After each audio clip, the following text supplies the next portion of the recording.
Supermodels are like sports cars. They have that first-in-class build and engine, but you still got to feed it premium fuel.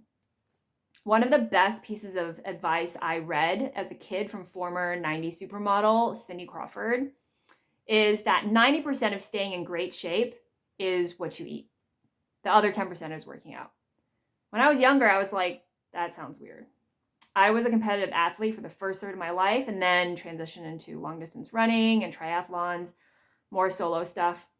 And I came to realize how incredibly true that is. I could be working out 4 to 6 hours a day, but if I was not eating properly for myself, that my endurance, my muscle tone, that was all nothing compared to when I ate well and did what I usually do on a daily basis.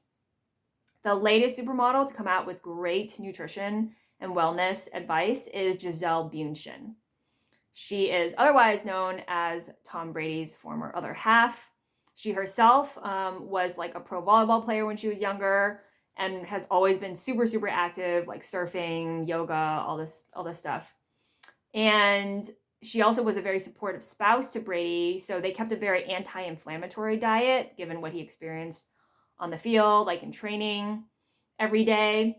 Their diet was mostly plant-based. And then like once a week, they'd have meat. So Gisele came out with a cookbook last year called Nourish. It is mostly plant-based, given what I just said. And however, since she's Brazilian and a great cook, it also has some great steak recipes. What I took away from the book, because I'm mostly plant-based, is this chart in the middle of it that kind of is transformative, like life-changing. It is a chart that separates all fruits into two kinds, either sweet or acidic. It was actually a chart given to her by her jiu-jitsu instructor, Valente, who she's now with.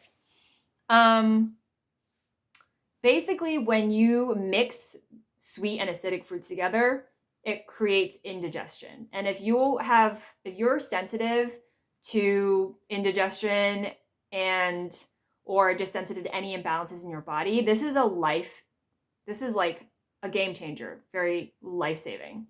Because once you know what the sweet fruits are and what the acidic fruits are, and then once you actually purposely mix them and then see what happens, like how you feel afterwards, it's like so unmistakable. One example, pina colada, like a virgin pina colada, like a pineapple coconut smoothie. If you like the alcoholic drink, it's usually not a problem because you're not using fresh pineapple juice and fresh coconut, ground coconut. It's usually like canned stuff or some sort of artificial flavoring mostly.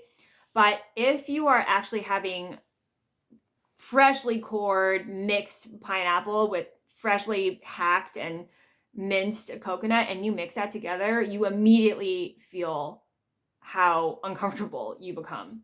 So you just memorize your sweet and acidic fruits and don't mix them. I mean, she has so many other fantastic recipes on there that are also very easy for the most part. I mean, I don't even cook, and I've tried one of them. And I mean, she has a Miami-based life now, so all the photographs in the book just look happy and sun-filled. Highly recommend.